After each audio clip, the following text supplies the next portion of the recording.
അതല്ലേ പറഞ്ഞേ. ഇപ്പൊ പിന്നെ അവള് മാറ്റി പറഞ്ഞ് ഹൈബീഡൻ ഒന്നും ചെയ്തിട്ടില്ല, ഉമ്മൻചാണ്ടി സാർ ഒന്നും ചെയ്തിട്ടില്ല. ആദ്യം പറഞ്ഞു വേറെ ആരോ പേര്, എന്നിട്ട് അതിൽ ഉമ്മൻചാണ്ടി ഇല്ലാന്ന് പറഞ്ഞു. പിന്നെ കുറച്ച് കഴിഞ്ഞാൽ പറഞ്ഞു ഉമ്മൻചാണ്ടി ഉണ്ട്. കളിയാ ഇലക്ഷൻ ഭരണം കിട്ടാൻ. ജോർജ് ഉണ്ടെന്നാ ജോർജിനെല്ലാം കണക്കാ പറഞ്ഞിട്ടുണ്ടെങ്കിൽ ഒന്നും കൂടി ഞാൻ പേടിപ്പിക്കും. അയാളെ വില അവിടെ നാട്ടിൽ പോയാണ് ഏതായാലും BJP കേറിയിട്ട്. ആദ്യമൊക്കെ ഭയങ്കര പ്രിയങ്കരനായിരുന്നു.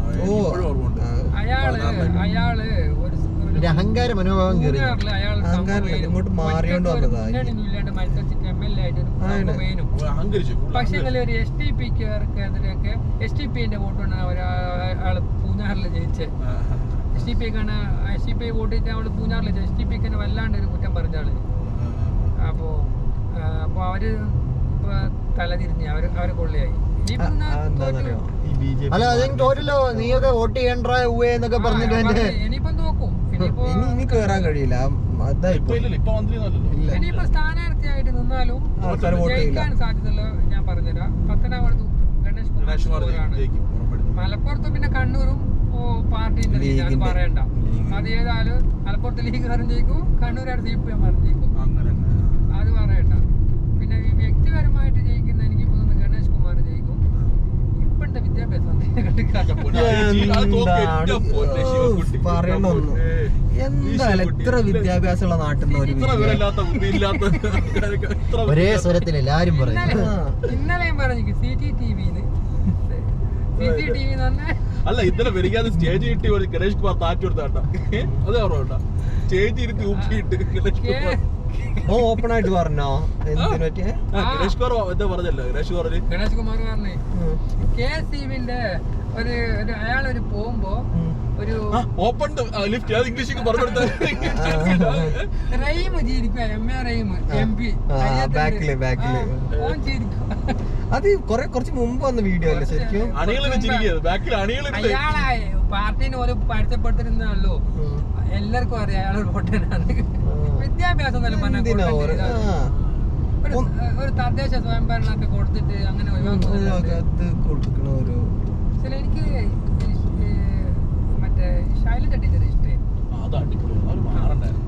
പക്ഷെ എന്താ പറയുന്നത് കൊറേ ആൾക്കാര് സത്യമാണെന്ന് അറിയില്ല. ഞാനും എനിക്കും ഭയങ്കര ഇഷ്ടമാണ്.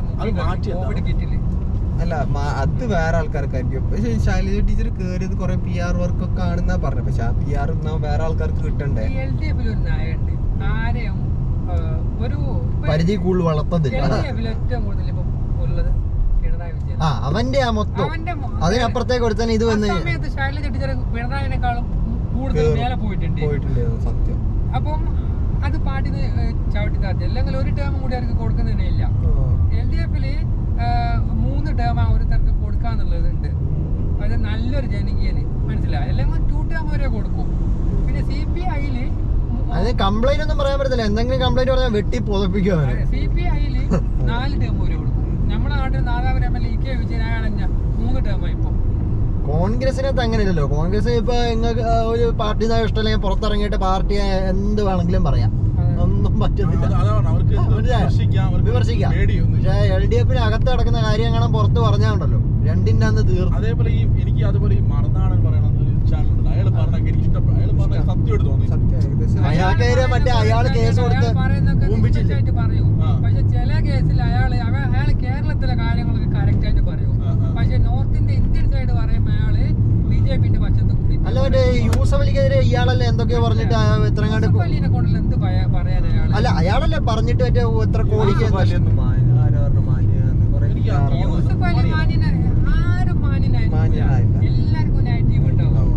വലിയ ബിസിനസ്സുകാരനാണോ കോടീശ്വരനാണോ എന്തോ ഡാർക്ക് പരിപാടി കാണിച്ചിട്ടുണ്ട്.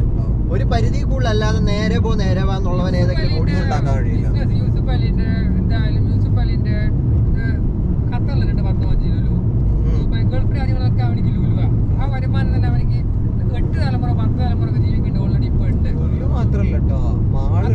അത് മാത്രമല്ല കണക്ഷനോ അവിടുത്തെ ഗവൺമെന്റിലുള്ള ആൾക്കാരുമായിട്ടുള്ള കണക്ഷൻ. ലണ്ടൻ UK ഒരു തുടങ്ങാൻ പോകാനാണ് ഇപ്പൊ. മമ്മൂട്ടി മോഹൻലാൽ